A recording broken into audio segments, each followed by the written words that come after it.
Welcome, welcome.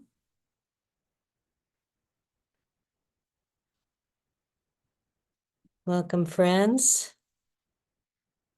I see you're all populating. I love that word. You're populating. Sounds like something popcornish. So welcome, everyone. Get settled. We're going to really start the night with meditation. And then we'll talk about the agenda and where we're going. But just get settled. And as you're getting settled, check in to see, are you safe? So really say that to yourself and look around. Am I safe? And see if you get your yes. Look in all sides, and it's not safe out there right now. So let's be safe where we are. Am I safe? And it might help. You can do see some of the lovely faces here. Am I safe? Am I comfortable? Am I present? And get grounded. Get grounded. Find your bum on the chair, thighs on the chair. Drop in.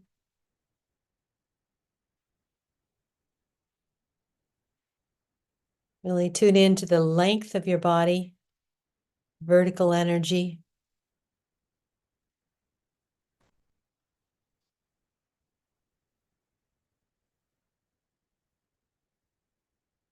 And the width, horizontal energy.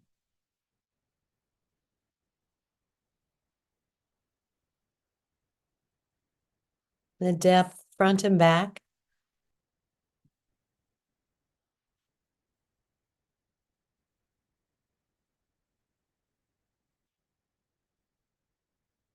And all of you right here as we join in sacred space, sacred time together.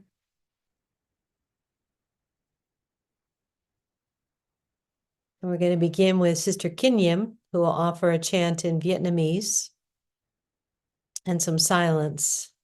So we welcome dear Sister Chicken, who's coming to us from Deer Park. So grateful to have you here. So settle in.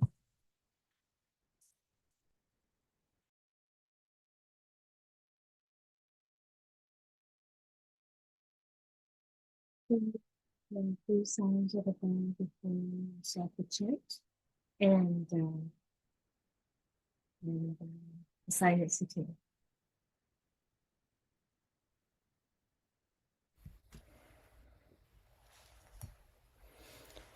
Dear sister, the sound came out a little bit. If you just maybe try to get closer to the microphone. Were you asking for a bell now? Three sounds. So Okay. yes. Invite three sounds of the bell to come back to our breath for a short meditation.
thế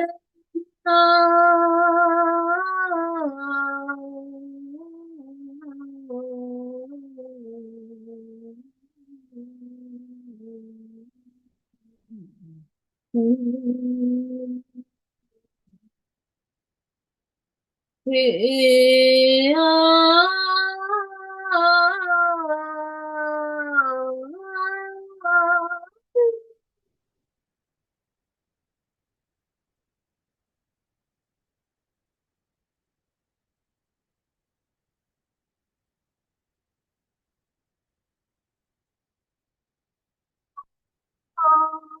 chẳng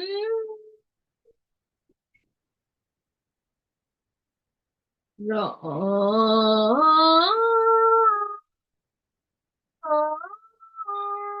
rồi nhưng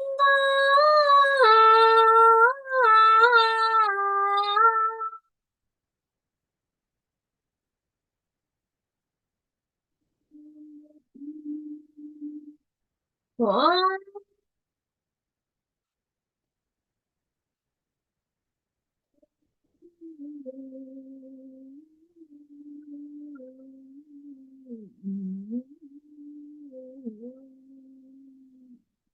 mơ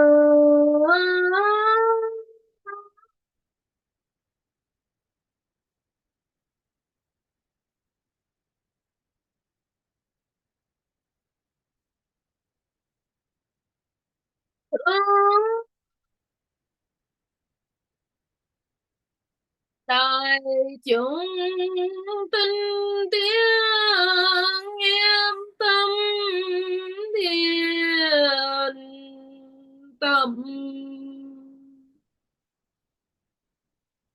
nam mô bổn sát mô.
Thank you, sister, helping us get settled.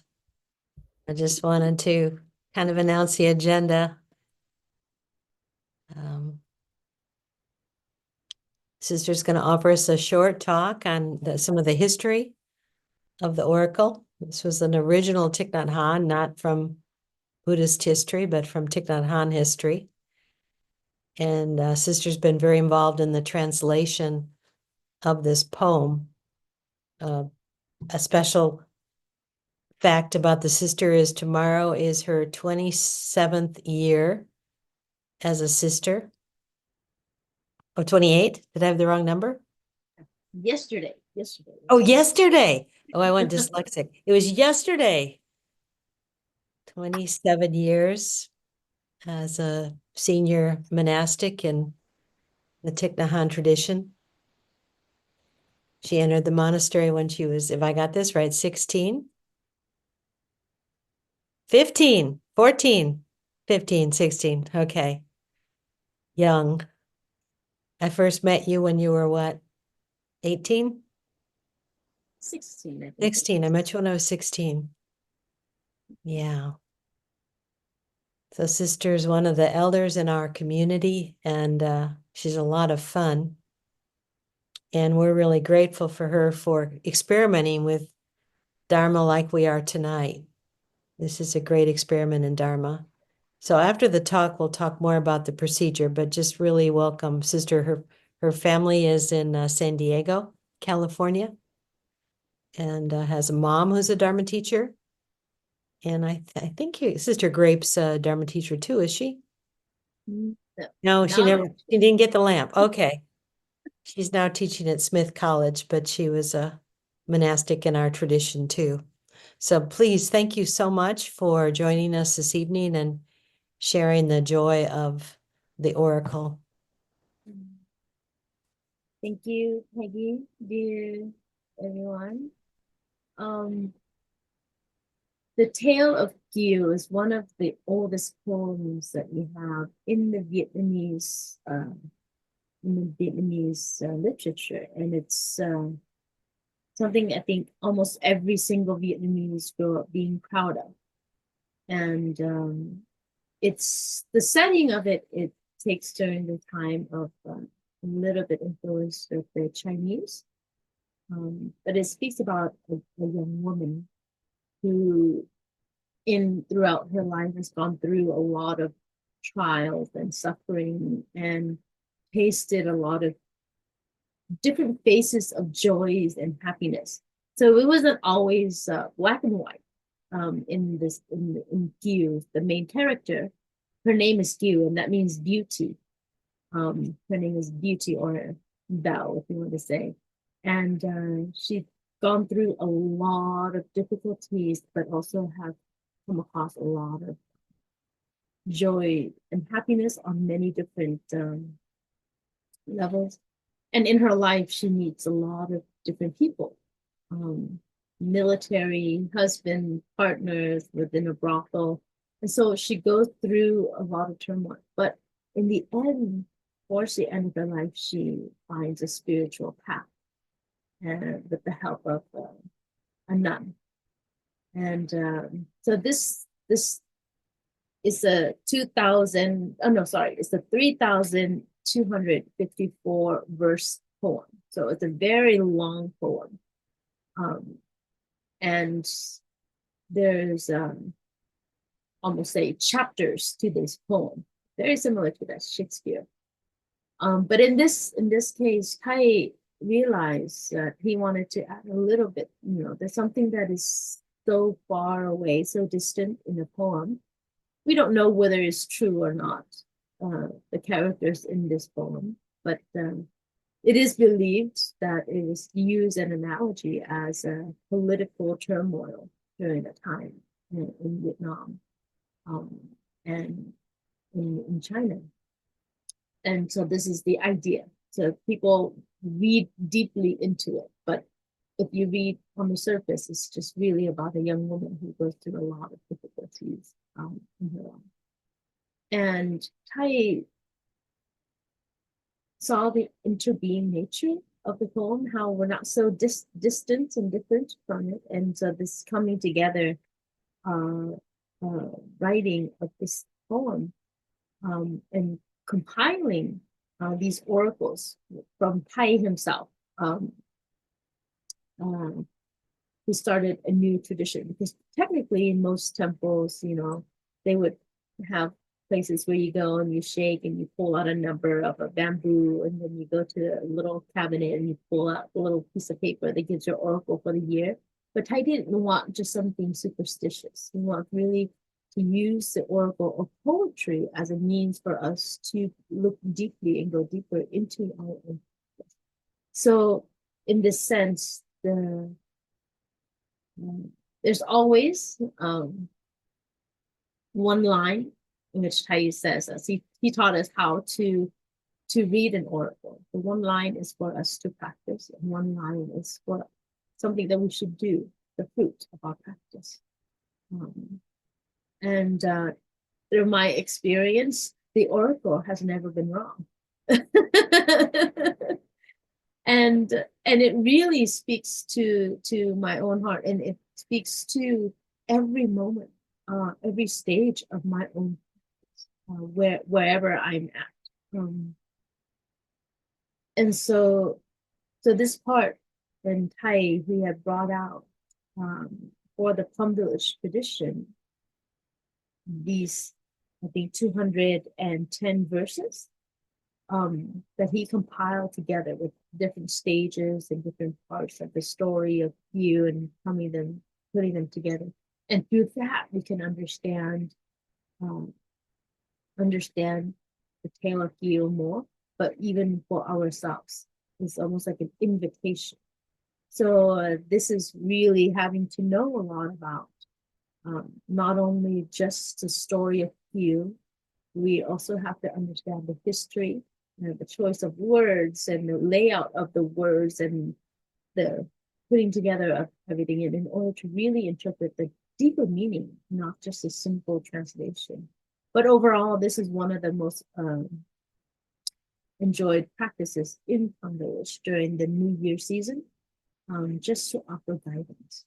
And so this Tale of Kieu is something, or the oracle Kieu reading is something very dharmic in a way that Thai has offered us, because not only can we learn the Dharma through sutras or classroom, but in very much part of the Buddhist literature, there's a lot of poetry and poems and verses, and music and poetry also plays a role like that. Thai really have us set up deeply, like the live guitar player that would just play music in the meditation hall while we recite these poems, just to set the vibe for it. And I know that you can light an incense and just sort of use it as a meditation for us to live deeply together collectively.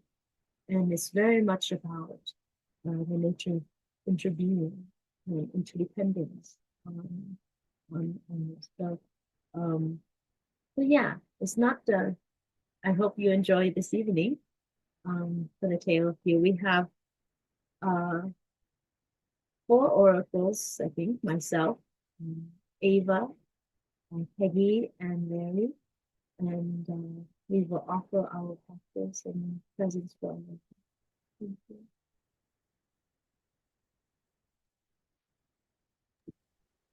Thank you, sister. So the practice is to have a question, a strong question from your heart to bring to the oracle. And if you have such a question, we're going to begin with Toronto, because they have a watch party with the Wake Up group there. There they are. Okay, so if there's any other watch parties, let us know. But I first of all want to also introduce there we go. Thanks. Introduce Eva Avalos, who is up in the middle of the night to join us from Botswana. Eva grew up in Los Angeles, but she's been in Africa the last 20 years working in women's AIDS, and she's one of my great heroes, heroines, sheroes, whatever I want to call her. I'm totally inspired by Miss Ava. So Ava will be our first oracle, and Sister Kinh Nghiem will also respond because she brings in the history and does the translation. So I know Toronto, I think you drew some names and might have drawn a name for the person that is going to ask their question. Do we know who that is? I have just dear ones. Hello from Toronto. I have a plate of names here. We haven't picked yet. Pablo, do you want to select the name?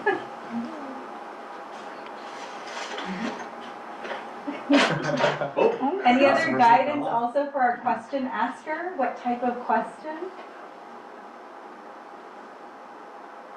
The type of question it answers just it could be for yourself. Just any question that is really in your heart. So what we would like to ask, and once who's ever for the Toronto Sangha, who's ever has their name drawn already, we'll just have a moment and we'll have Matt just invite the sound of the bell and just allow the question in your heart to arise. That's really there. And then he will also generate a number for you in which we will then read the oracle from them. So we're ready whenever you are. If you have a name for me. Yeah, we drew a name, and the person whose name has been chosen is just wondering if you can give her a moment to breathe and maybe give her a tiny bit more guidance on what she's looking for to ask. Okay. Okay.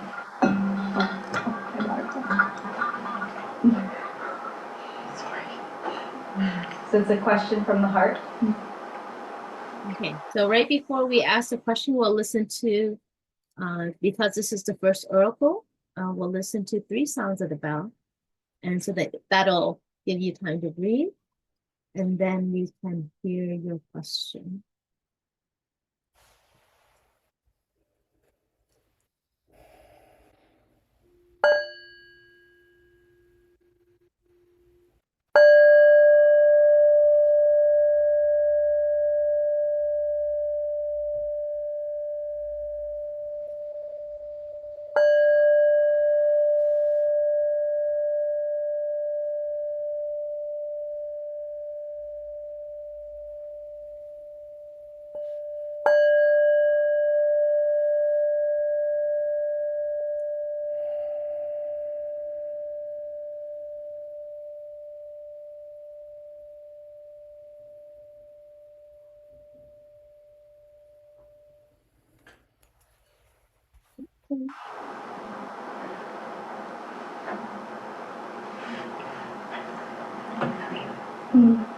The question that's coming up for me is how to care for the earth amidst caring for oneself and the people around them.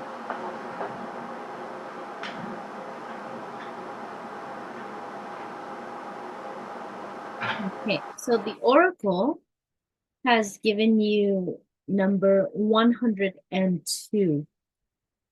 Oracle number 102. And it is Trùng sinh ân nặng bể trời, mà lòng trọng nghĩa, kinh tài xiết bao. The gratitude I have for this new life is as vast as the ocean and sky. Unceasing, loving support is infinitely more respected than talent. So, trùng sinh ân nặng bể trời, mà lòng trọng nghĩa khinh tài xiết bao. Trùng sinh is the part of the Tale of Kieu where she finally reunites with her mother, her father, her fiance. To know about you in her life, she was married or was getting ready to marry, but because her father was in prison and she sold herself to free her father. And on that left a whole trail of suffering and despair and things that she's gone to. And at one point in her life, she was in such deep despair that she tried to take her own life by jumping into a river. And at that time, that moment, the nun was where she needed to be and saved her from the river. And she was practicing with the nun. And throughout the whole time, her family had been looking for her. Ever since she was sold and brought from one place to another, her family has been following her trail. So trùng sinh ân nặng bể trời speaks of a time when they get to meet again, when her family finally catches up with her and sees her, and they are filled with happiness that she has been kept well enough and that she is doing well. And they're very grateful for that. Mà lòng trọng nghĩa chân tài xích bao. The second line is that unceasing and loving support is infinitely more respected than talent. So in response to your question, how to care for the earth, how to care for oneself and the people around your loved one, the poet is saying gratitude, to be grateful. The great gratefulness that you have, the gratitude that you have, ân nặng bể trời is as great as the basin of the sky. This is what it is. Bể trời is like the end of the horizon. Trời is the heavens or the sky. So it's as great as that, to nurture the gratitude that you have. And you know, when you have gratitude, you yourself will have happiness also. Thai says, you know, the more grateful you are, the happier you will be. Mà lòng trọng nghĩa thiên tài xích bao. And the second verse is he's saying that your heart is much better than pure talent. So it's not about the intellectual thing. That you can do this, you can be a doctor, you can be an activist, but your heart needs to be there. It is the heart that leads. Another part of the poem, it says, talent is the word tài in Vietnamese, and tài means catastrophe, which is spelled the same way with a different accent. So then they say talent and catastrophe follow one another. And so then sometimes if we try so much with our own talent, then even we become a victim of our own talent. And we forget to use loving speech, we forget to use kind words, we forget our own practice, and we can easily lose ourselves in being an activist or being a caregiver or being present for someone. And so then the poet said, your heart needs to be there. In whatever you do, your heart needs to be there. Your heart needs to be there to take care of the earth. You know, at the same time, you can listen to the earth and you can allow the earth to listen to you. And not to lose yourself, because the last thing that the earth wants is for you to lose yourself. And that collectively we can breathe together with the earth. We can share joys together with the earth. We can help one another. So then you nurture that being present. Nurture what's in your heart versus what your head can do. What your talents and your skills. We can also use those talents and skills to help, but not to become pulled away by it. So then he says, mà lòng trọng nghĩa. Nghĩa here means like this deep understanding. It's almost like there's not a specific word that can be translated into English. So the ân nghĩa, or two words that go together. Ân is gratitude, and nghĩa it has a deeper kind of attitude, gratitude, where it's meant to, like, you understand each other enough where you don't have to use words, and it brings meaning to your life. So that's what it is. So then, 众生恩难美中. So that is the fruit. You will have a lot of gratefulness, a lot of happiness, joy as deep as the ocean basin and as immense as the sky. But in your heart, you have to do things with your heart. With deep understanding is much better than pure talent in itself. So that is what the poet is offering you this year. To allow your heart to lead, just like your question, to allow, and people will see it. And now in that response, when we lead from the heart, people will sense it, and they will feel grateful, because they also then won't feel victimized or criticized and blamed, because it's so easy when we're doing something. We see things on one-sided, and we don't take into consideration, because we have a purpose to do.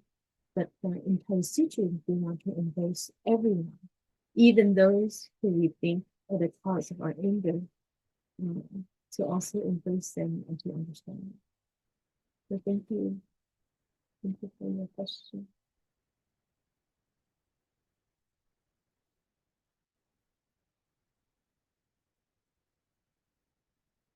Okay, we would like to invite, I think, Eva, and maybe we can have a person to come. Do we have anyone who would like to receive an oracle? Do we have anyone who receive an oracle? Dear friends, if you have a question for Ava, our wonderful next oracle, if you could please raise your digital hand by clicking react at the bottom of your Zoom screen, and then go to raised hand, just like Victoria did now. And then that's the quickest and easiest way for me to see you. And then we'll bring you up. But before you share your question, of course, I'll invite a bell. Just one bell, and that is our reminder to come back to our breath and to cherish this one moment we have together. So, Victoria, I'll bring you up, and then I'll invite one bell.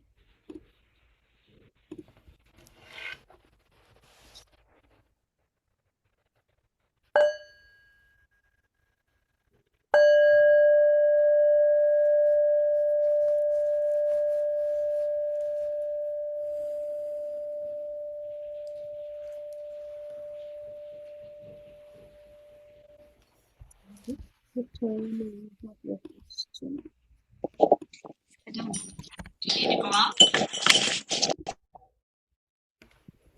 Thank you.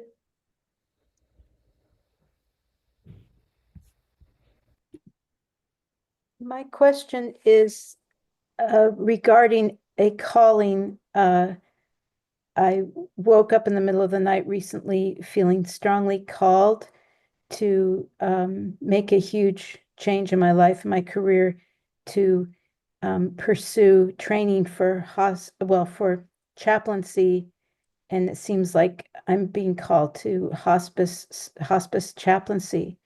It's a complete shift from everything I've ever done in my life, but it's burning inside me. So I would like to receive an oracle on that. Thank you. Thank you, Victoria. You received oracle number 6. And the oracle says, bấy lâu mới được một ngày, ngọn đèn theo nguyệt, tiếng chày nẹt xương. After all these years, this day has come. The flame's shadow in the night appears like an eclipsed moon Inviting the great temple bell in the early morning is like pushing through thick fog. Bấy lâu mới được một ngày, ngọn đèn hiu nguyệt, tiếng chài nện xương. Okay, Eva, are you ready? Yes, thank you. Thank you, sister. And thank you, Victoria, for your aspiration and your question. This is a beautiful section of the poem. And your aspiration is also beautiful, to cultivate the courage to help people to journey through our different dimensions. It takes a strong heart, a big heart, which clearly you have. So I feel the oracle is very supportive of your aspiration. And we always think that we're helping others, but in fact, we're always helping ourselves. And the understanding and the beauty of being intimately involved with others. And that time of transition is one of the most intimate times that any of us will ever experience, when we're born and when we transition to the next state. So you will be the great friend, the great, the word I'm looking for, a chaperone, to give people the ease to know that all is well, and give people the courage to not be afraid of the dark. And this is what we all are facing now, with so much uncertainty in these times, right? But your groundedness and your ability to see beyond the dark, understand that there is no dark, there is no light, there's love. And the love that brings us here is a love that journeys with us. And so whether it's in the morning or the night, your presence will be a great anchor for others. And that same anchor for others is the anchor for yourself, to move beyond fear. Right? And our practice teaches us no birth, no death. To be in an eternal now. So your aspiration is a beautiful part of your practice, to be there for others and to be there for yourself. And all is well, Victoria. And it's wonderful that you're listening to your heart, and that those ears are saying, I'm being called. I hear the call, is a great gift. So this is an oracle to be celebrated. Thank you, Eva. I would like to add a little bit to this. Bấy lâu mới được một ngày. It says, for so long, I just get this one day. For so long, and there's this one day that something like this happens. So in this story, it's verse number 315, which is very early in the beginning, when Kieu first meets her fiance. They fall in love. He falls in love with her. He moves closer to, like, I guess, an Airbnb back in the day, an Airbnb to his house, to her house, and to try to catch a glimpse of her. And every time he would walk by the garden, hoping to get to peek inside. And it just so happens that one day she comes out in the garden around the same time. And then he said, I've waited so long for this. So deep down inside of your heart, you might have already known that this is something that you wanted to do. And then you have this one opportunity to meet the love of your life. It could be to meet something that is there. And this, of course, it's not this beautiful woman, but the love of caring for others. Caring for others. And that is the love of your life. And ngọn đèn theo nguyệt tiếng chảy nện xưa, it speaks about when Kieu is saved by the nun, and she then has to. These images are what happens in the monastery. Ngọn đèn theo nguyệt is like in the early, when the moon is still hanging in the early morning, and you have your little candle, wax candle or oil candle, and you oil lamp, and you would start writing the sutras, copying the sutras as homework. It's just sort of like you write it over and over again, just so that you can memorize the sutra. And tiếng chày nện dương, which is the sound of the bell and the drum in the early morning when the mist is still there. It's living a very simple life.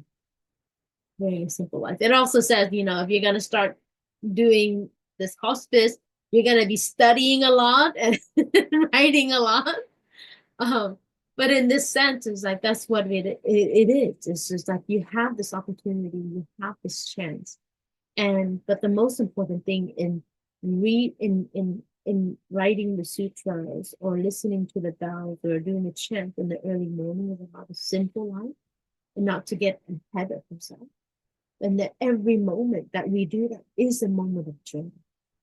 When we write as a practice in Zen, just slowing down and copying that and coming back to the practice, because being in any kind of professional care can be very demanding. So then the poet is saying, yes, you do that. Do it as if you're doing it in a monastery. Take your time, read with it, work with it, study, and just really go over and over again, just so that it's almost like imprinted in your own heart. But the poet is saying that, yes, you've waited for this day. You finally get to meet your love. You finally get to see the one that you've been waiting for, the one that you've been sort of looking over, and probably that gave you the courage to take this next step. But don't forget the practice. Don't forget taking it easy. Thank you.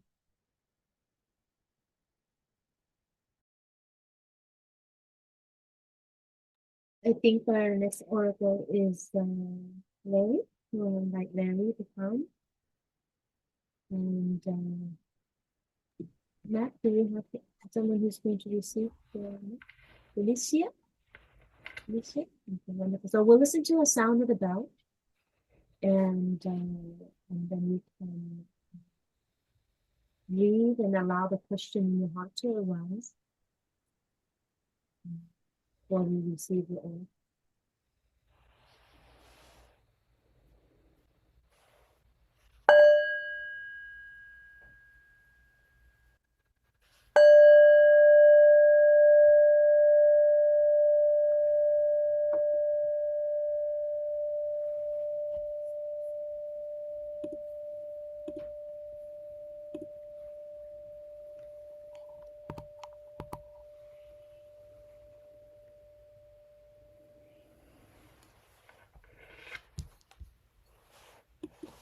Dear Pai, dear beloved community, so grateful to be here today with all of you.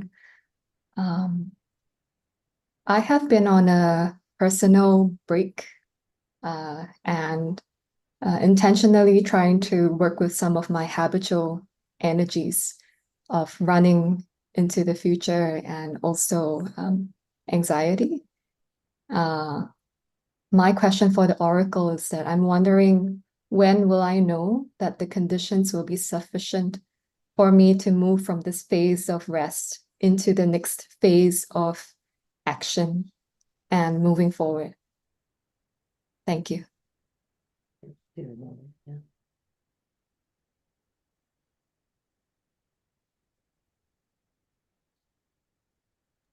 Thank you, Felicia, for your question. You received oracle number 35. Thuyền vừa đậu bến thảnh thơi, biết đường trân trọng, biết lời phải chăng. The boat has just arrived at the dock of freedom.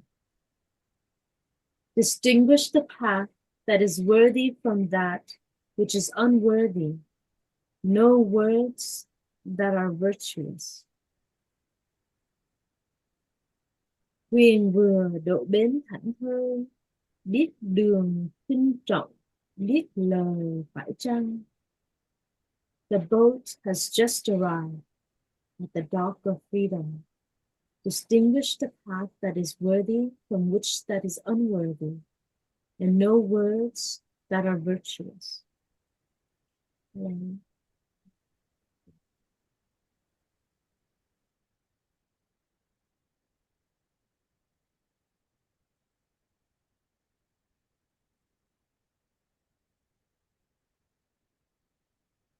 The oracle seems to be saying to me that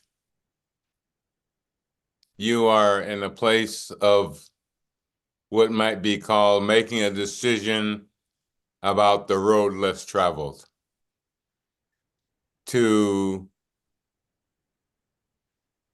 venture into the unknown that is only known to your heart.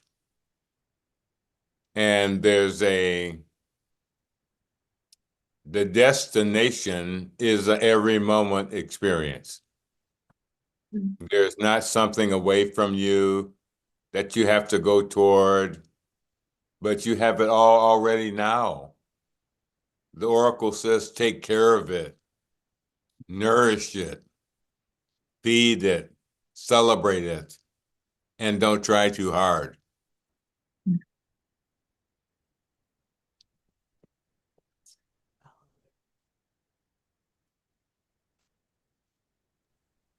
Thank you. I just want to add a little bit because it's quite unique how when you ask the question, when will I? When will I? And the oracle says, the boat has arrived. So you can only arrive in the present moment, now. So then it says the boat has arrived to the shore of freedom. And in fact, yeah, the boat has arrived. So that means that the time is now. The time is now. It's not in the future. Your question also has to be like, when in the future will I not be worried about the future? So you understand, now is a time where you don't have to worry about the future. And so then the oracle is saying, the second line is biết đường khinh trọng, biết lời phải chăng. It means you know. There's two words in this oracle that says biết. In Vietnamese, the word biết means to know. And to know is mindfulness. So then to know what to do and what not to do, and to know what is correct and what is correct. Also at the same time, like knowing what water the seeds of joy and to know what doesn't water the seeds of joy. And just that knowing in itself is bringing you to the shore of freedom. Because I think oftentimes we are carried away by our anxiety and our fear, our habit of running into the future, because presently in the present, we are being haunted by our past. And so we believe that in the future, that the past is no longer there. So then we see time as something that we can get rid of time, but we know that in the present carries the past and embraces the future. So you cannot run into the future without always having the past. So in the future will be the same if now you cannot prepare. So then the poet is saying, no, be able to distinguish what waters the seeds of joy. And sometimes we want to run away into the future because we believe that in the future, there is no fear, there is no anxiety, there is no anger, there is no despair. But in our practice, Thai said very clearly, he said, you take care of it. Embrace that those feelings, those emotions, not as something that you need to get rid of, but to befriend and to understand. And when you're able to understand your strong emotion, you will have no need to run away from them anymore. There's no need to run away. And so the poet has said, to know the path of being attentive and being careful. Kin has a little bit of humility in it, and Zhang is attentiveness. To be very humble in your steps and have a little bit of attentiveness, and then biết lời, to know to use loving speech. Phải chăng of what you tell yourself, not what you tell others. What you tell yourself that is correct or incorrect. So then the poet said, this is your practice, to familiarize yourself with the path that is a little bit humbling, but also attentive. Watch every step that you take, whether figuratively or literally.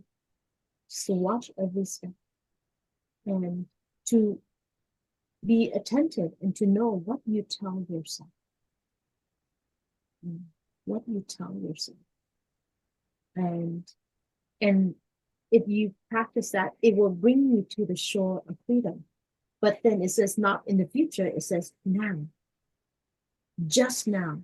So you do that at this moment, then you will arrive at the shore of freedom. And then, you get carried away by your thoughts, you will leave the shore of freedom. And then you come back to the shore of freedom again in that birth.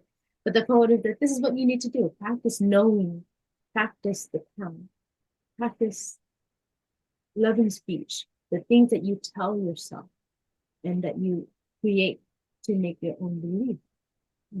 So all of that will, if you are able to embody that and being attentive and knowing and mindful, then your boat of freedom will land at the shore. The boat will land at the shore.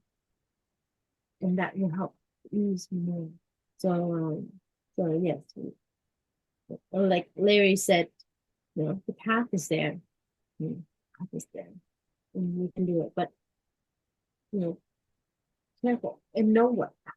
Not just because I said it or Larry said, "Oh, I'm just gonna do this," and blindly follow a path.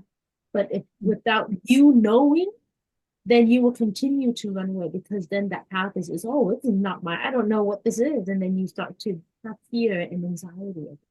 So whatever path, regardless if I say it, Ty says it, Larry says it, you have to know. You have to know for yourself.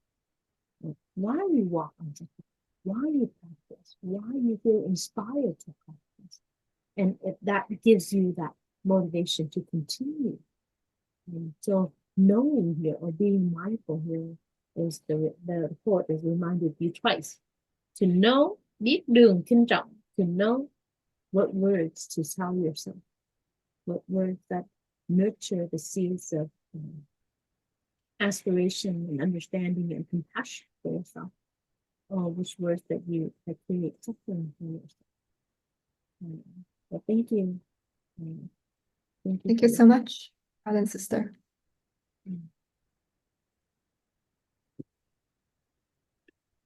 Okay. Do we have another recipient? Louise. Hello, Louise. We'll listen to the sound of the bell. And I would like to invite Peggy.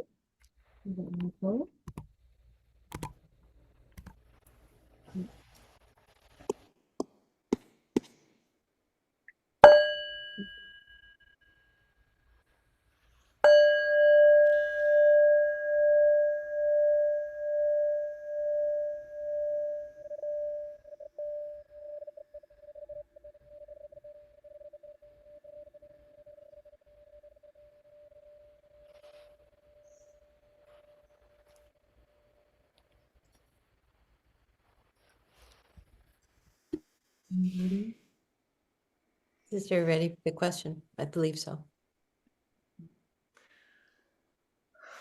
Dear Thai, dear community, I'm so grateful to be part of this practice. I have not known about it. Every syllable is so resonant with my thoughts, my feelings. I almost don't need to ask my question, but this is the question that came up for me.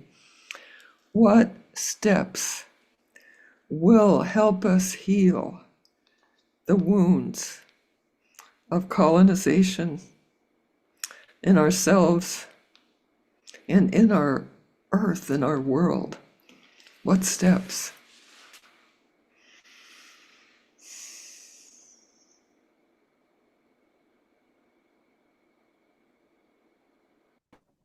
So Louise received the Oracle 159,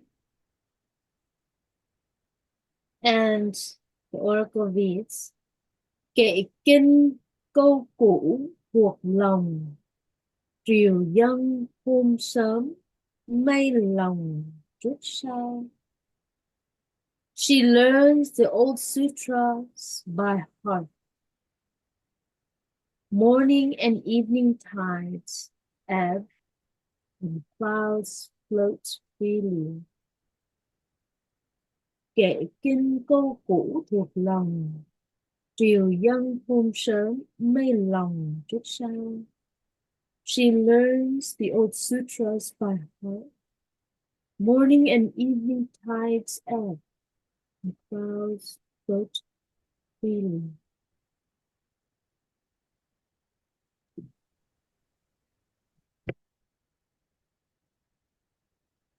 Well, Louise, your question brings tears to my eyes, and the oracle also brings tears to my eyes.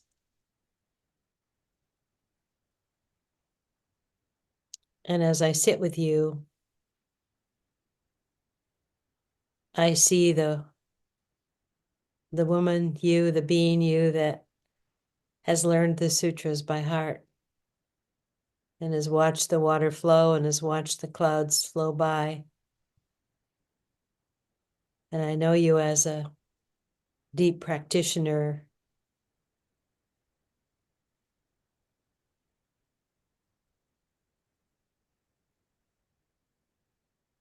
And what really strikes me in this moment is how beautiful the image is that comes in my mind. And I can see clearly the sky and the clouds, and I can see the devoted devotion, the heart of devotion of the young woman that has practiced so deeply with her devotion that the sutras are in her heart.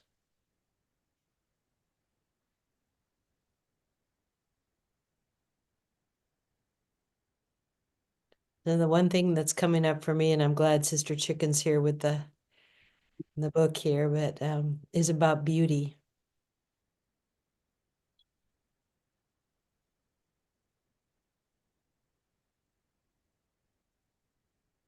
Your vision for a world that is free of colonization is a beautiful one, where the sky is blue and the clouds are moving.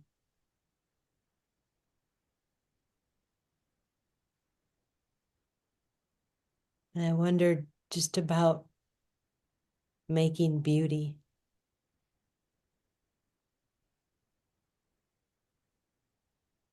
In this image, it feels full of earth elements, but just the one young woman.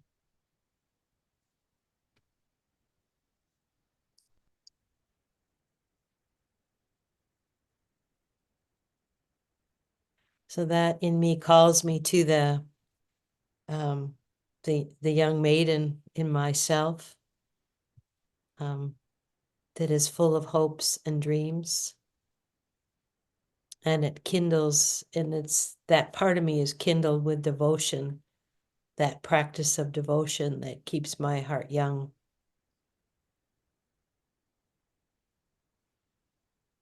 So the encouragement would be to, whatever you're doing, to keep on doing it.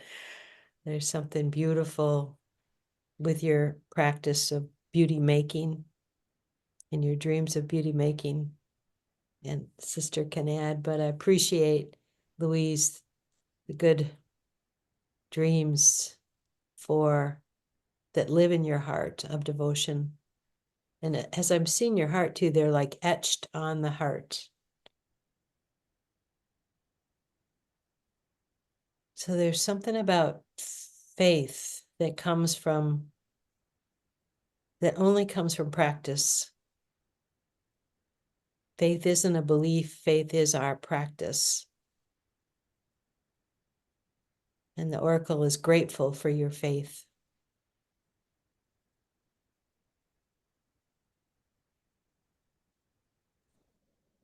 Thank you, Kaji. I would like to chime in a little bit. In the early 2000, Tai offered us a practice. And he asked us, I'm not sure if it was a monastic talk or it was a normal talk, but he asked us to write our Heart Sutra. Not the ones that no eyes, no ears, no nose, no tongue, but to really write our Heart Sutra. And what he explained it as, basically, what is our beginner's mind? And I had the honor of writing my Heart Sutra and sending it into Thai. And he said, no, you should keep your Heart Sutra. You should remember your Heart Sutra. And when you have difficulties, to read that Heart Sutra. And when I read this, yeah, it can be interpreted as, going back to the monastery and learning the sutras by heart. And the reason why we learn these sutras by heart is because when we're in time of need, our store consciousness will give rise to these sutras so that we can continue to practice. But at the same time, what happens to me is like, oh, these sutras, these old sutras, it also means, what about my Heart Sutra? I mean, my Heart Sutra is 27 years old, and yours might be much deeper and much longer. So then the oracle is saying, listen to your Heart Sutra. Read your Heart Sutra, the sutra of your heart, and use that as a guidance. Not just the words of the Buddha, not just the teachings of Thai or of the Sangha, but also your own aspiration, your own bodhicitta. And to read those again. Because sometimes, very similar to like the first oracle, we tend to forget. We get exhausted along the way, we get worn out, and we fall into this hopelessness. Why is this being repeated? And during the Tale of Kieu, it was also about colonization and war and famine and present day also suffering and colonization across the globe. And all of that makes us feel like, when is this ever going to? Then the oracle says, read that sutra again. In that sutra, it will give you a guidance. Find that inspiration, find that fire, not to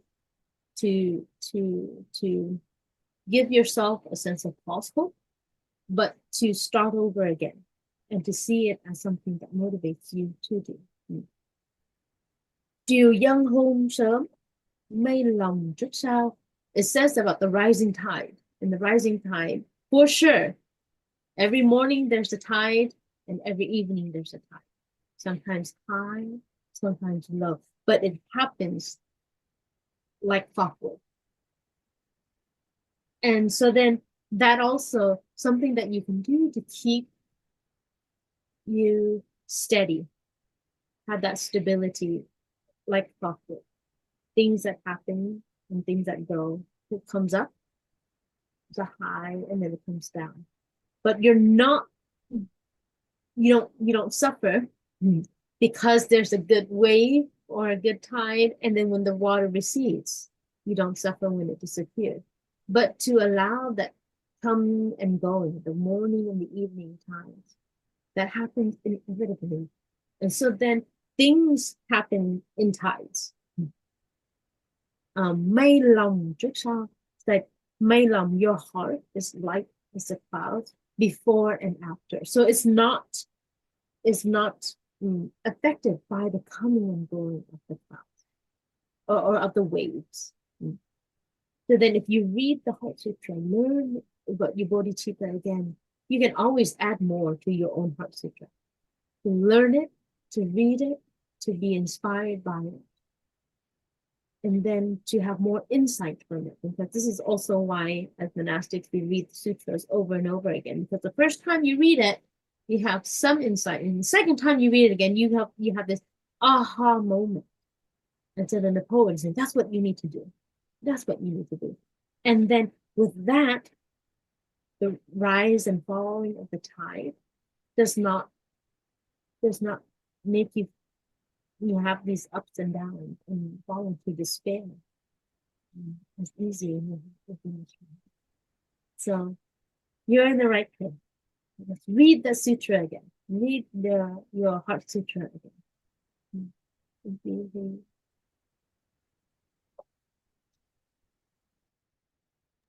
Is it my turn?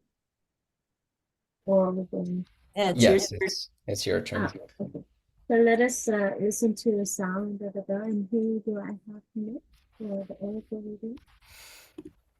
We would like to invite We'd like to invite Kayla to come. Kayla. Okay, Kayla, we'll listen to the sound of the bell first.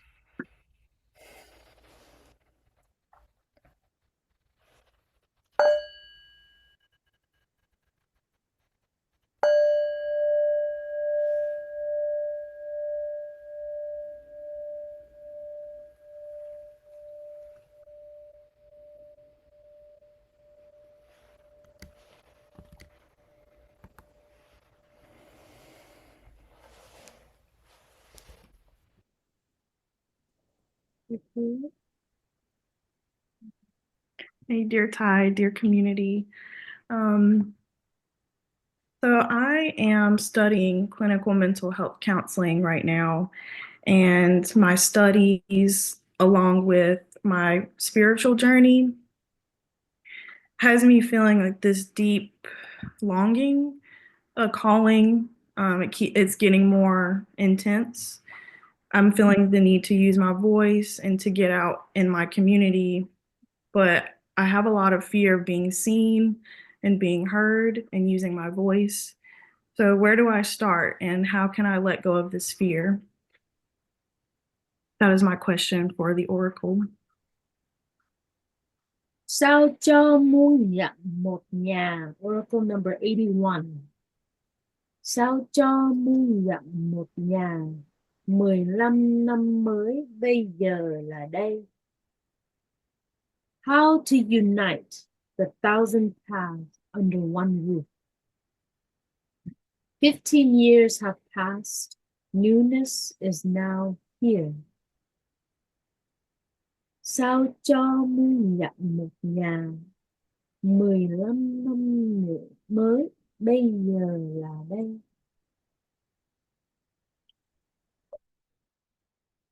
So, I think you are not the only one.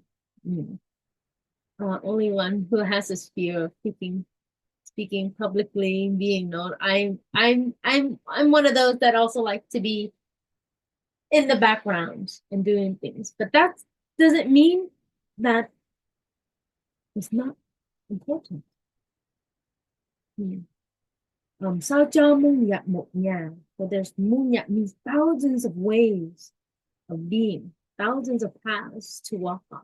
So he's also asking you, what can we do to bring everything and everyone together? And in our monastery, there's a role that says, like Thay has taught us, the abbess is not the one leader. The abbess, the elder sister, is not the leader, and that everybody follows. But he or she is that one person who sees the people, understands the people, understands the sisters, and puts them in the right place. So each individual, and she inspires us. So you say each individual has their own talent, has their own strength and weaknesses. And so we sort of have to arrange it in such a puzzle where everyone can be their best. And sort of like you can be the background, just the earth.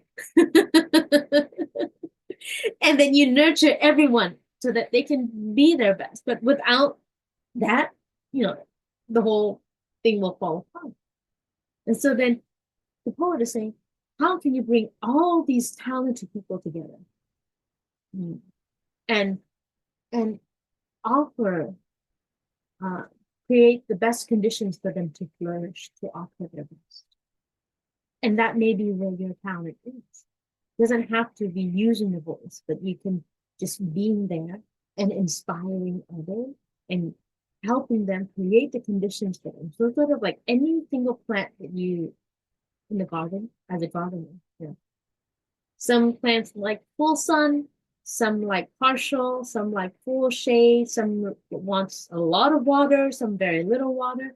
And you as a gardener can make that happen so that each plant can flourish and live. So the poet is saying you can use that. So all of these different wonderful paths, different people walking on different paths can come together into one house. Rather together than separately, because we know we can't do much individually.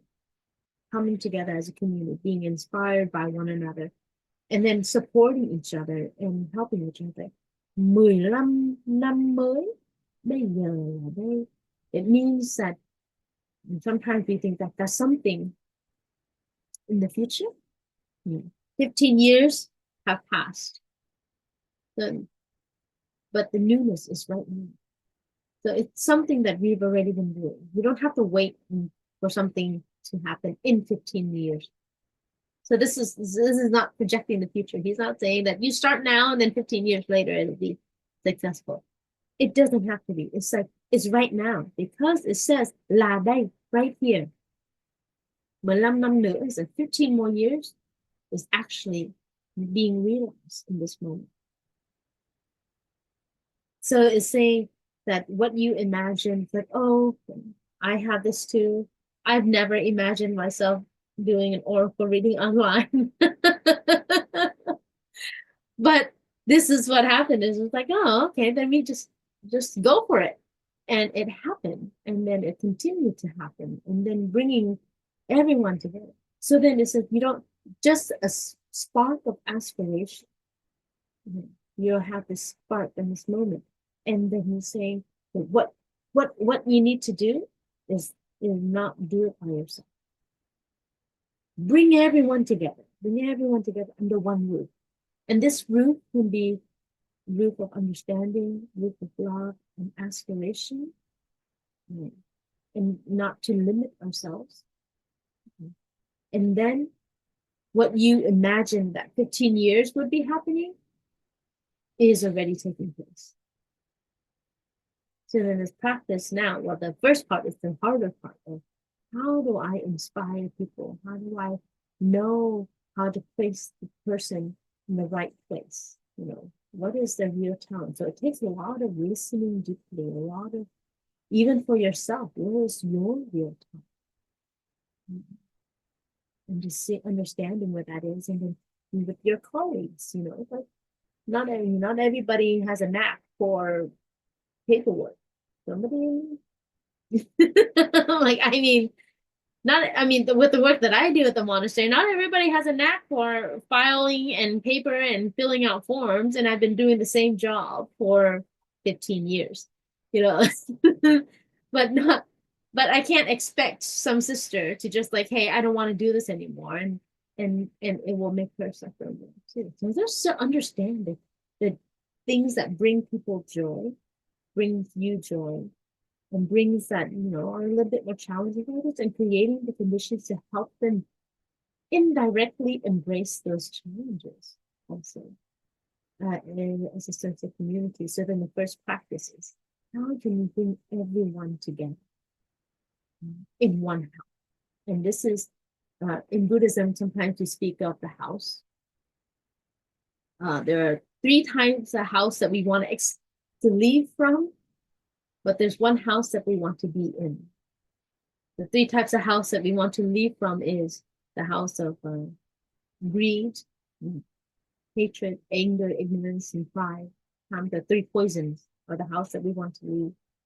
But the house that we want to be in is in the house of the Tathagata, the house of the Buddha, where we can nurture understanding, love, compassion, joy. Basically, he's saying build a sangha. Build a sangha, cultivate that, build that house, build that roof, and bring everyone together in terms of aspiration. And I think this is what we need now, even more than last year, even more than tomorrow. So we really need this coming together. And the poet is saying, that's your job. You can be in the back. You don't have to use your voice, but you don't have to say much, but then just enough to be inspiring for yourself. Thank you.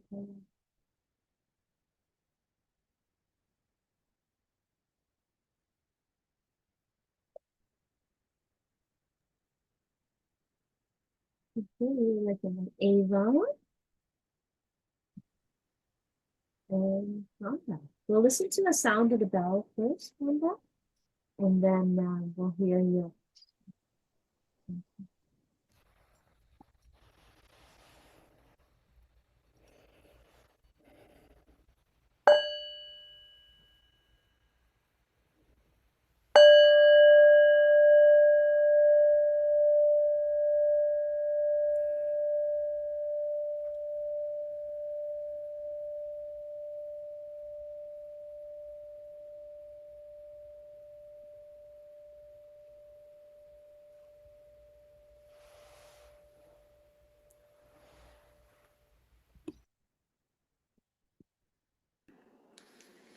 It's Rhonda bowing in. So wonderful to be here. Dear Ty, dear Sister Chan Kong. My body is like vibrating. There's like this strong energy that's pulsating right now. My question is, I'm in a process of deep discernment. And so my question relates to that. What must I let go of or grapple with either inside of me and or around me so that I can better hear what my soul is calling me to do, what my true self is calling me to do. Yeah. It's Rhonda bowing out. Thank you, Rhonda. Rhonda received Oracle number 38. Một lời nói chưa kịp thương, trầm bay nhạt khói, gió đưa lây về. Một lời nói chưa kịp thương, trầm bay nhạt khói, gió đưa lây về. They were unable to finish saying their words. Incense smoke floats in the air, and curtains move in the wind. They were unable to finish saying their words. Incense smoke floats in the air, curtains move in the wind. Okay?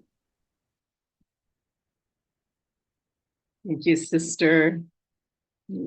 Waves of love to you, Rhonda. This is so beautiful.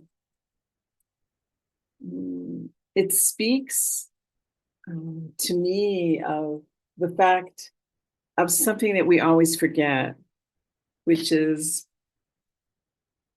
Buddha nature, the magic of existence. Love is always surrounding us, whether it is acknowledged or not, and usually we forget, but it's always there. So your question, what do I need to do? What do I need to let go of? And the poem is saying, well, words are weak symbols of what you are, of what we are. There's something beyond concepts, beyond our mental formations, beyond what can be subscribe. And that, we'll call it Buddha nature, is right here all the time. And there's no better soul. There's nothing to do to be better. You are better already. Every minute, all of us are always just here. That beauty, the magic, the wisdom, the love is always surrounding us. Right? There's nothing to do, nowhere to go, right? Except to understand that we are surrounded in opportunity to allow our unique presence to be shared. When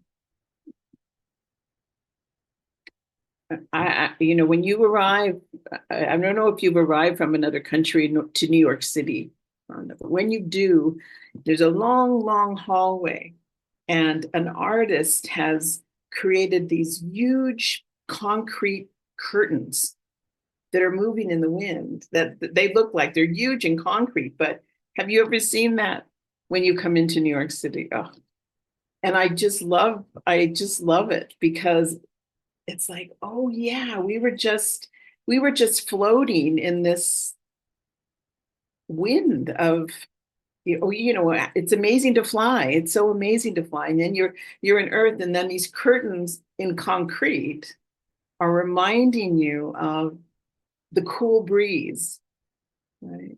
The cool breeze of the Dharma. I love that. I love when I remember when a cool breeze comes, especially when you live in a warm place, and then a cool breeze comes, and you go, oh, that's what the Dharma is. That coolness, And you're cool to the bone, Rhonda. You are cool to the bone. And so that allowing that just remembrance of who you are and who we are is all that's needed. So we all have to let go of forgetfulness of what surrounds us, forgetfulness of how beautiful it is to be a human being. It's wonderful. And these days, we're just bombarded with confusion and forgetfulness. But it's wonderful to be human. And whenever I look at you, whenever I see you, you remind me of how fabulous it is to just be and just let the beauty of existence surround us and surround you. So, love you, Rhonda. Love you too. Dear Rhonda, I'd like to share a little bit about the background of these two verses. The first verse, Không một lời chưa kịp hứa, it speaks when Kieu Tiên and her sister went to visit the tomb of one of the most famous and beautiful concubines, to which Kieu has an affinity for. She feels she has that same kind of connection with this concubine that passed away, however long ago. So it's basically she feels connected to the soul of this concubine. And while they were visiting the tomb during the spring, beautiful flowers, and all of a sudden the wind changes, and they have to leave. They have to go home because the flowers are blowing off the trees. It's starting to storm, and just go home. Second line, because Kieu was sold off, and she couldn't marry her fiance, so her sister married him in her place because the whole family felt indebted to him. So the sister married him in her place. But because his love for his lover, Kieu, was so deep, every time he lit the incense and he played the sitar, he felt her spirit come home. She felt that it was him, it was her there listening and to the music, because they used to play music with each other. So in both lines, in both verses, speaks about the soul. In this case, coming home for you, historically. So what must you let go of inside? So that's the literal story, the background of the story. But what happens when một lời chưa kịp thưa? It means there are things that you have not yet said yet. There are things that you haven't sort of like come to ease, come home to. There's things that you haven't resolved. It's like when they went to visit the tomb, they wanted to tell, talk to the concubine and tell them all of their woes and things like that, and just didn't have the chance to say anything. And so I think in light of what you must let go inside are those things that you have not yet said. You have not yet come to say to your loved ones, to your mother, to your father, to touch again the people that you connect with, whether they are still in physical form, and to really be there, to communicate, to touch them, and to letting that go. Because it says here, there are words that you have not yet been able to say. To call your mom, I understand you. And I know that you are there. I'm so happy. Practice the 4 mantras to your children, to your partner. All of that, or to your friends and your loved ones. So all of that comes to, that's what you need to do. Say the things that you have not been able to say. To connect to people, whether they are here or not here. And because of certain situations, certain events that you had to leave, or you had to do something without saying anything that was deep inside of you. And the next line, trầm bay nhạt khói gió đưa lâu về. So it means, it can mean 2 things. Is that when you're able to do that, your heart will be light like the clouds of the incense, or the smoke of the incense. And the curtains will move in the wind. But that also says one thing, is that even if you cannot see the wind, you know it is there. You feel that it is there. The curtains are moving, but there's nothing there, like physical form. But at the same time,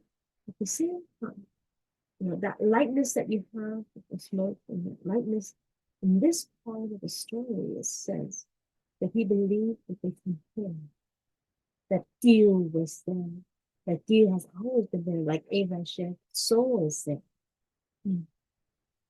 So it could have been his imagination, because he loved and he longed for someone. He longed for his fiancée. He had believed that she had died because of all the things and all the stories that they've been told, that he believed that she had died, and her spirit came to listen to him and manifest itself through the smoke and the movement of the wind. But at the same time, for ourselves, they in the light of the teaching space, we don't really ever die. We don't really die. So if you idea of letting go of something to finding something else, an idea that we can entertain. But really, what you really need to find is already there. What you really need to find is already there. There's no really need to search. Sometimes we want to make things complicated for ourselves. I gotta let go of this, and I have to find that, and to fill in certain things, but it's already there. So we don't really have to search for anything. So this teaching is about not looking on the outside, not looking on the outside, but trying to see the inside that is already there. And the first practice is to say things that you have not been able to say, and very deep down in your store consciousness, very deep down, and allow that to come up, just like the smoke in the inside. Thank you, Rhonda. Thank you, sister. Thank you, Ava. Yeah. Blessings.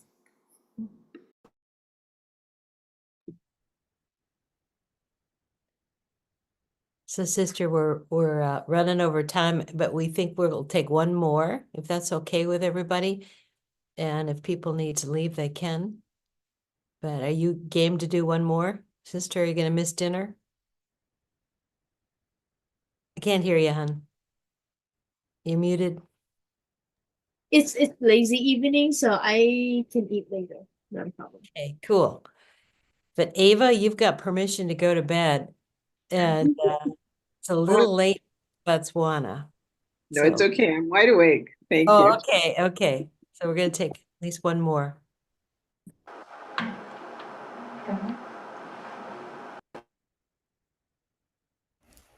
I'll just invite a bell before our next dear friend from Wake Up Toronto shares.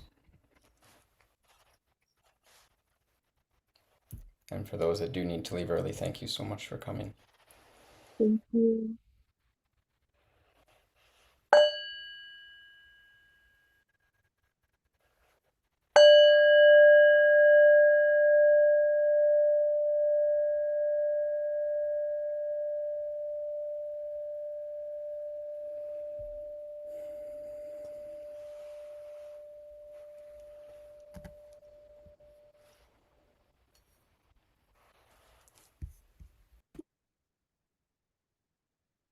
I just want to say that I'm grateful for the opportunity to be here, and I'm really excited I got to be a part of this. So I guess my question is about a family member. That this is someone that I would say I look up to, and this person's been going through a period of immense change, and I feel a lot of pressure to support them, as they've supported me and really helped me throughout my upbringing and just throughout my life, and I'm just wondering if I could have some guidance on how I can best support them. Thank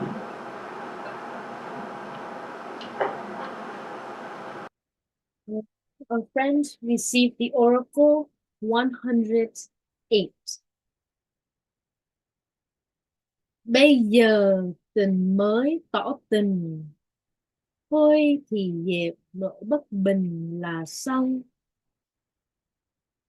Now the heart reveals its nature. Put aside your displeasure at once. Bây giờ tình mới tỏ tình, thôi thì dẹp nỗi bất bình là xong. Now the heart reveals its nature. Put aside your displeasure at once. We invite Larry.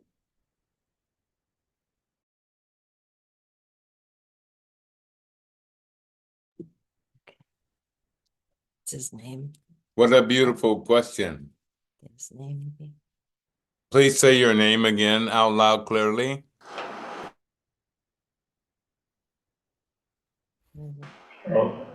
My name is Nicholas. Nicholas. Thank you, Nicholas. What comes to my mind is the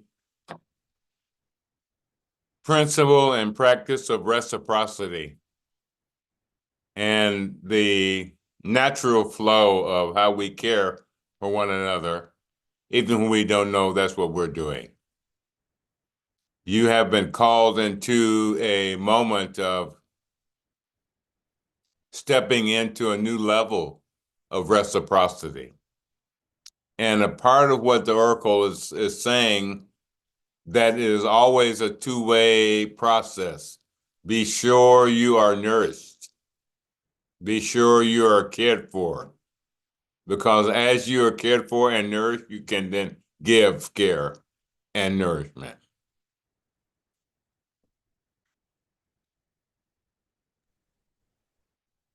Thank you, Mary. In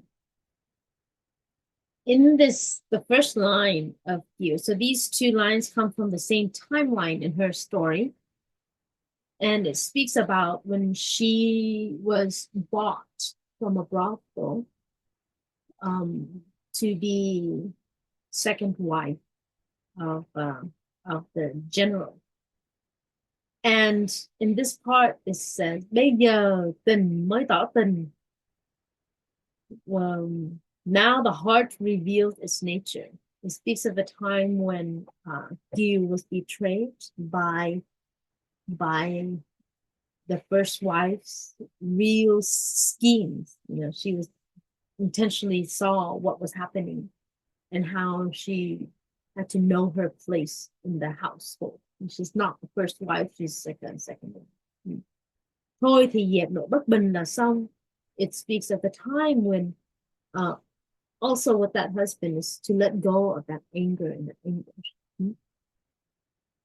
So it's pretty straightforward. You know, how to take care, how to support somebody who has supported you. It says, put away your displeasure at once. It's like, don't worry about that.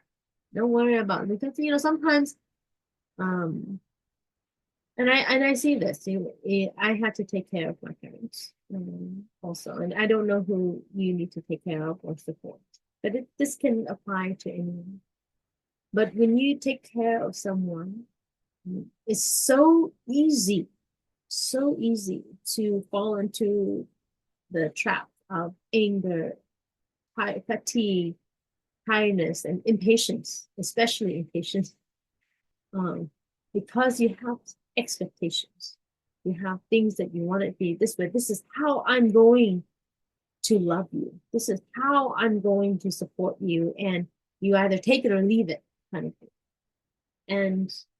And the oracle said to just put that aside. And I think that one of the practices that we can do is say, how do you want me to support you? Rather than imposing our own views of, this is how I'm going to support you, whether financially, whether emotionally, whether materialistically, this is how I'm going to do it. But sometimes we can ask them, like, how do you want to be supported? In that way, then you don't feel disappointment. You don't feel displeasure. Then you start to understand a little bit more where they are coming, rather than having to impose, this is what you did for me, then I'm going to do the exact same thing to you or for you in that sense. So bây giờ tình mới tỏ tình. The first line says now.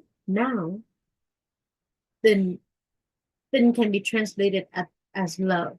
Yeah, love has truly expressed love. So then the oracle is saying, you have to put away your displeasure, put away your unhappiness, find a skillful means to be present.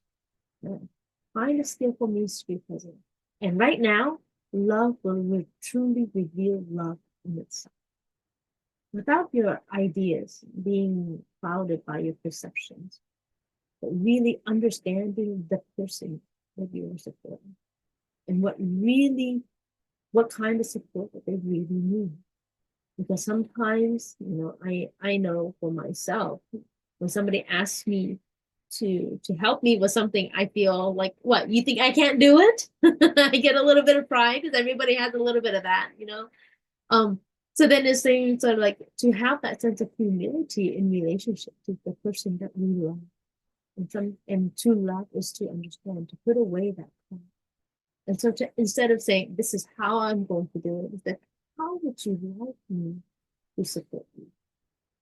And then at that time, it will show your true love for that person instead of imposing the kind of love. And so both would feel love and to receive love and to give love also. So pretty straightforward. Let go of all the things that make you unhappy. But The word here, the word bất bình here means bình means peace. Bình an, peace. The sense of stillness. An is peace, but stillness and peace. To throw away the things. Thôi thì dẹp, to put aside. Put aside the things that takes away your stillness. Takes away your stillness. And takes away your peace. And then so that in La Sao means then it'll be done with. Then it'll be done with. That's the end of it. With you put aside the things that take your peace away, take your stillness away, then it'll be done. Then that's how you can already support those who you would like to support. And that's when the love that you have for that person will reveal itself. Because if you're caring for someone and you're not at ease and you're not, you don't have that stillness and that peace, they feel it. They definitely feel it. And it becomes a weight and a burden on you. So then the point is just put it aside and it'll be done. And then love will reveal itself. The true kind of love that you want to offer. So instead of saying, this is how I'm going to support you, they say, how can I best support you? So thank you, Nicholas, for your question. And you know, you have a wonderful Sangha. They can always be your support for the support in times of need. And that's quite important also. Thank you.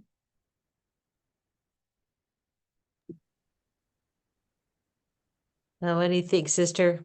We're running over, but there's a couple people line. Be done now or one more? We have 2 people left, so I have all the time in the world, but I know that it's quite late over on the East Coast. Mhm. I don't want to It keep you up too late. Yeah. Yeah. Matt, what's your call? I say we finish with our 2 questions. Wow, it'd be after 9:15.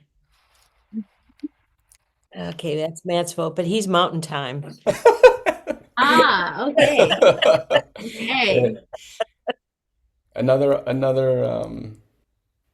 yeah, I think in the past we've also, I want to make sure to value and respect the people who've had their hands raised for quite a while now, and Yeah. if there's not enough time to do it live for our last 2, something we've done in the past, I know in our other oracles, was that the question could be asked to the oracles through email, and the oracles have responded that way. So that's another option. But if I have a if I have a way to say it, I think I would say to try and do the next 2. Yeah. Okay. Okay, well, sister, up to you. You're the Well, main squeeze. I see all these messages in here. Let's just do it. Okay. Let's just do it. So we would like to invite, I guess, Peggy. Peggy. Or, Okay.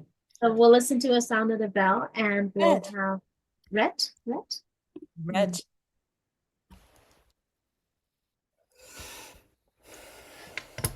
Just give me one moment here.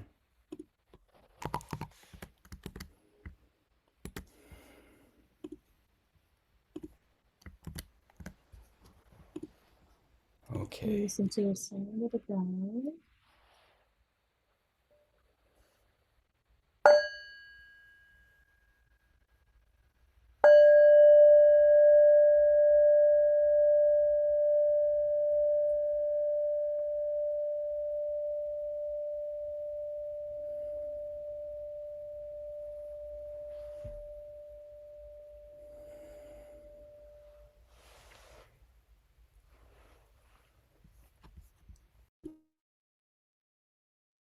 Dear respected Thai, dear teachers, beloved community, thank you for this opportunity. My aspiration for the new year is to cultivate non-fear And my intention is to practice deeper the precepts body with particular reference to mindful consumption and right speech. The question I have for the oracle is how I can further guide this practice so that it yields compassionate, engaged action and doesn't become spiritual bypassing and hiding.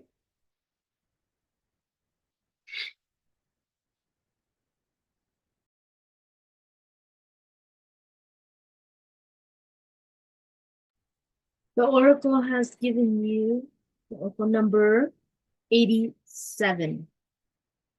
Trời đông vừa rạng ngàn dâu, duyên xưa chưa dễ biết đâu chốn này.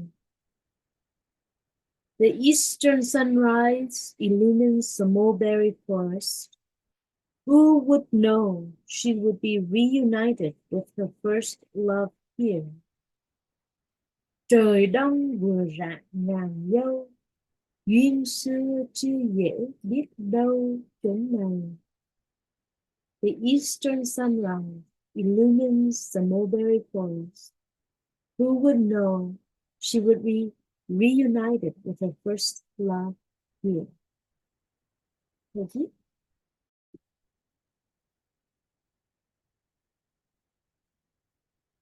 Dear Rhett,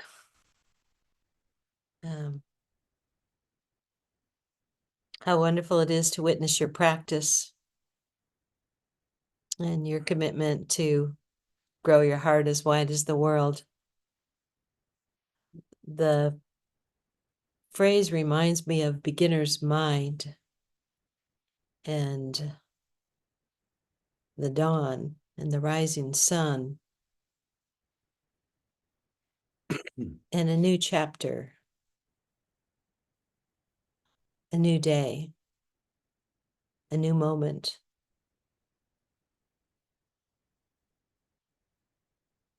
And they're being reunited with my first love as I sit with this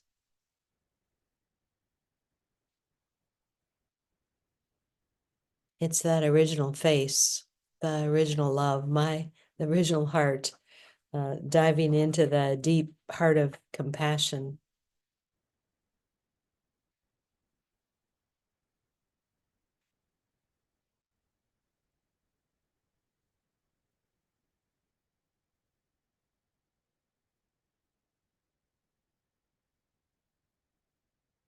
So there's something fresh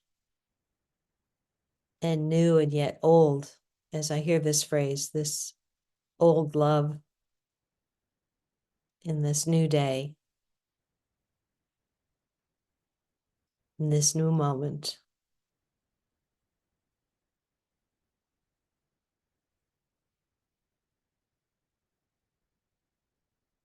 I really feel my heart in this phrase with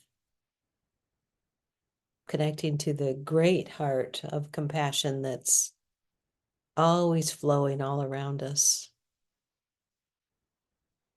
as a new day.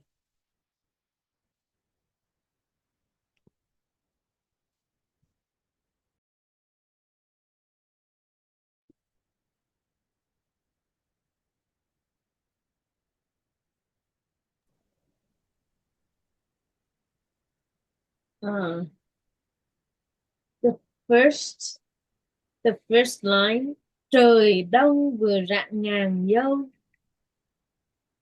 Quite funny because in this, the background of this line comes from the part when Kieu was so afraid. She ran away. She ran away because she knew that her partner and her were having a conversation, and the first wife had overheard their conversation. And she was so scared of the wrath of that first wife that she had to jump the fence, climb over the wall, jump the fence, and run away. Run away because she was afraid of the anger of the first wife. and she hid herself. She ran away all night, and she came across a little hut, a little hut, and she knocked on it, seeking refuge, and it turned out to be the nun's hut in the forest. And at that time, the nun took her in. And so, how to deal with fear? Already in the first poem, but you gotta find a place to hide. But not just to run away. Not just to run away. So trời đông vừa rạng ngàn dâu. So that means is that as the sun has come up, she found a place to take refuge in the mulberry forest as the sun was rising. So in this sense, taking care of your fear, cultivating non-fear, is to take refuge. Refuge in the forest, refuge in Mother Earth, refuge in a teacher, or teachers, or in a sangha in Thai sense, or to really help you cultivate that non-fear. And duyên xưa chưa dễ, biết đâu chốn này, and who would know she would be reunited with her first love here. And it also speaks that it's not that she has already united with her first love, that she didn't know whether or not she will be reunited, and it didn't matter like whether this place is going to be the place where she reunites them or not. But what is the first love? Her first love could be her fiance, or it could be the first time when she found herself. Because she meets, in the story of her life, she meets this nun twice. The first time, when she ran away, into taking her in, and then the general falls in love with her, and the nun says, now is not the time. You should go. I will meet you again. And then the second time, this is the second time, because the first time she met, that's when she felt so loved, because she was sold off as a slave, and the nun saved her. And then the second time, she meets her when she committed suicide. So then she meets this nun twice. But this being reunited of her first love is not necessarily her fiance, but it could be meeting that nun again. Meeting the one who showed her true love. So the poet is saying here, you got to meet yourself. You meet your first love. Meet your first love again. Whatever that love is not a person. The one that has always been there for you, but you choose not to be there for. And that person could be yourself. To meet yourself again. And come back to yourself again. To take refuge in that fear. Starting with non-fear, of being able to embrace and to cultivate the things inside of you. And deeper, like in terms of practicing the mindfulness trainings and taking refuge in taking refuge in the practice of the five manners, in the precept of the mindfulness trainings. I always said, there's sometimes when we have a resistance to a certain practice of the five manners, like we have a choice of what we want to receive or what we don't want to receive. I always say, go for the one that you're most resistant to, because then it's an invitation for you to look at the suffering caused by such and such and such and such, and not to run away from it. Because it's easy, for us, it's easy to practice certain things that we like. Yeah. But the things that we don't like, we just want to push away. We push it away. So my invitation is like, practice the one that you're most resistant to, because then you keep the door open to see, the door open for you to practice. And so practicing the fourth mindfulness trainings or the fifth mindfulness trainings is is as simple as, okay, what is my resistance to it? And look deeply into that. And so then the poet is saying, Yun sư chưa dễ biết đâu chốn này. So that the conditions or the conditions to meet in the past, it's not easy to come across it again. You don't cross paths with the same people at the same time, same hour, same place. It's not easy to meet again. But because you have that condition to meet again, it's not as easy, but you can meet your love again and understand. So practicing, being in the invitation to meet yourself, opening that, in terms of using the door of practicing the fine manners to come into that practice of meeting yourself, your first love. And it's not a person on the outside. And through that, I think from there, you'll cultivate that fearlessness and knowing where to take refuge. Even if there is fear, you can know how to take refuge in the Sangha, in the community. So the quote is like, you've got this. You just got to meet yourself, meet your love again, because it's not easy to come across this path. It's not easy to come across this path. So meet your love, meet yourself, because I think overall, that's the scariest. That's the scariest part. Scary to meet ourselves. And so he's like, meet your love again. Go back to that. And then take refuge. Take refuge in the house of compassion, in the house of the Buddha, in the sister's house, or in the monastery, or in the Sangha. To take refuge in that. But to meet your first love, the one that you've sort of neglected for so long. Thank you for your question. Thank you, Rhett. I think it is a good time to, whoever we didn't get to, if you will mail your question to us and we'll get the reading to you with an email. We've done this before. So we're at 9. East Coast, and what, 3 in the morning in Botswana? I don't know what it is for our darling Ava. 4. 4. It's 4 in the morning. Okay, if we could bring Ava on the screen just to close out, and sister help us bell out. I want to express my great gratitude to darling Ava and all of the great questions. Our teacher's wisdom with an archetypal story like this is, I hope you saw yourself in every one of the questions. If you saw some piece of your life, and thank you, Ava and Larry, myself, but especially Sister Kinh Nghiem, who,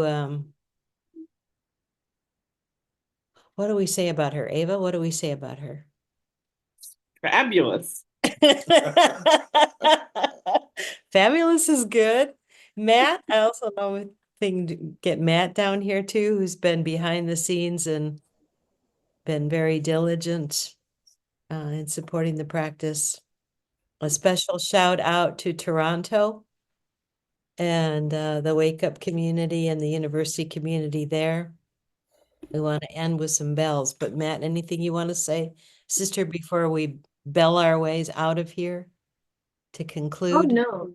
I'm very grateful to be a part of this and to share with everyone. Again, like what Peggy said, all of the questions were wonderful, and it just felt so connected to everyone, and all the oracle reading. Yeah, great pleasure to be able to share this practice again. Yeah, I really appreciate the questions. Every one of them spoke to me. Matt, anything you want to say, Mr. Behind the Scenes tonight? You're just so happy so many Canadians were on board. I'm wearing my Lunar New Year jacket, 2025 and the snake. So I came ready, and it's been so wonderful to hear everyone's questions. And thank you, Ava, and thank you, dear sister, and Larry, and Peggy. I'm gonna put one link in the chat, actually. I'm gonna put on my marketing hat for a brief moment. Our dear teachers, Larry and Peggy, as well as Joe Riley, are going to be offering a residential retreat in Virginia coming up in March. And it's going to be quite an affordable retreat. and it's with some new friends we've made at Insight Washington. So the link is in the chat, all the retreat info, and it is on Awakening the Earth Holder.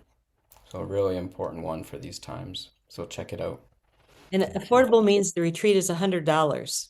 We do have a wait list and we're going to draw names, but it's $100. Who could pass that up? Okay. So any prayer before we close? Sister, do you have something in Vietnamese for us? We could hear that beautiful language again. And then Matt. Sure. I will chant the praise of the Bodhisattva who refreshes the earth. The chant that we always do in the monastery.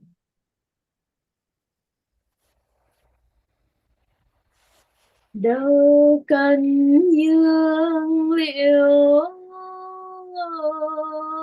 vương cam lộ một giọt mùi phương rơi cũng đầy bao nhiêu trần lụy tiêu tan hết đam tràn thanh tịnh